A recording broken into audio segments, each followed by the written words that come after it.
মুক্তিযুদ্ধের সর্বাধিনায়ক Bangabir general MAG ওসমানীর 41তম মৃত্যুবার্ষিকী উপলক্ষে বঙ্গবীর ওসমানী ওয়েলফেয়ার ফান্ডের পক্ষ থেকে আজকে আমাদের আলোচনার দোয়া মাহফিল ছিল।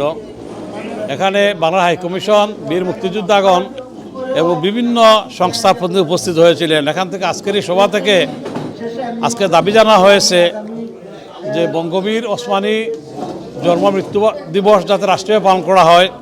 দাবি জানানো হয়েছে বঙ্গবীর ওসমানীর ছবি যাতে ডাকটিকিট প্রকাশ করার ছবি যাতে সন্নিবেশিত করা হয়। বিশেষ করে সবাই দাবি জানিয়েছেন যে বঙ্গবীর ওসমানীকে ফিল্ড মার্শাল খেতাবে ভূষিত করার জন্য এবং বাংলাদেশের যত বই পুস্তক প্রকাশিত হবে আগামীতে এখানে যাতে বঙ্গবীর ওসমানীর বীরত্বগাথা জীবনের বিভিন্ন অংশ এখানে লিপিবদ্ধ করা হয়। আজকে সবাই বঙ্গবীর রুহের মাগফিরাত কামনা করে সবাই দোয়া করেছেন এবং আজকে এই সবাই যারা আমাদের কমিটির নেতৃবৃন্দ, কাউন্সিলরবৃন্দ, সুধীবৃন্দ, মুক্তিযোদ্ধাগণ যারা উপস্থিত হয়েছেন সবার প্রতি আমাদের মেমোরিয়াল ফান্ডের পক্ষ থেকে আজকে আমরা কৃতজ্ঞতা প্রকাশ করছি। বঙ্গবীর এমএজি ওসমানীর কোনো মৃত্যুবার্ষিকী, কোনো জন্মবার্ষিকী কেউই পালন করতেছে না, করে না। তাই আমার অনুরোধ থাকবো আপনারা ভবিষ্যতে সবাই এইটি পালন করেন।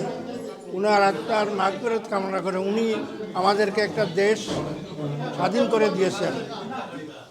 তাই আমাদের কর্তব্য যে আমরা যেন উনার কথা স্মরণ করি এবং জাতি যেন স্মরণ করে। এবং আমার কলিগ আবু তাহের সাহেব সব কিছু বলেছেন, সাথে আমি এইটুকুই বলবো যে আপনারা ভবিষ্যতে বিশেষভাবে হাই কমিশনের প্রতিনিধি আসছেন, ওনার কাছে আমরা স্মারকলিপি দিয়েছি।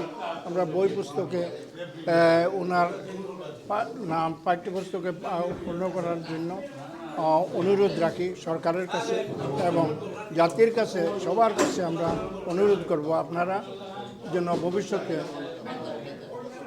উসমানীর জন্য নয়, আমাদের জন্য, আমাদের ভবিষ্যতের জন্য, আমার ভবিষ্যৎ জেনারেশনের জন্য যে কী হয়েছিল, দেশের ইতিহাস কীভাবে হয়েছিল এইটাই জানার জন্য আমরা আপনারা এগিয়ে আসবেন। মুক্তিযুদ্ধে ওনার অবদান আসলে অনস্বীকার্য। উনি যেভাবে নেতৃত্ব দিয়েছেন, যুদ্ধকে এগিয়ে দিয়েছেন, মাত্র 9 মাসে আমরা স্বাধীনতা লাভ করেছি, অর্জন করেছি। তার ভূমিকা আমরা কখনোই অস্বীকার করতে পারবো না। আমরা সারা জীবন মনে রাখবো, ইতিহাসেও তার নাম অম্লান থাকবে। আর আপনারা ওনার বিষয়ে কিছু দাবি দাওয়া পেশ করেছেন। দাবি দাওয়াগুলো অবশ্যই আমি আমার হাইকমিশনকে বলবো এবং হাইকমিশনের মাধ্যমে আমরা অন্তর্বর্তীকালীন সরকারকে পৌঁছিয়ে দিব। এ ব্যাপারে আপনারা একদম নিশ্চিত থাকতে পারেন।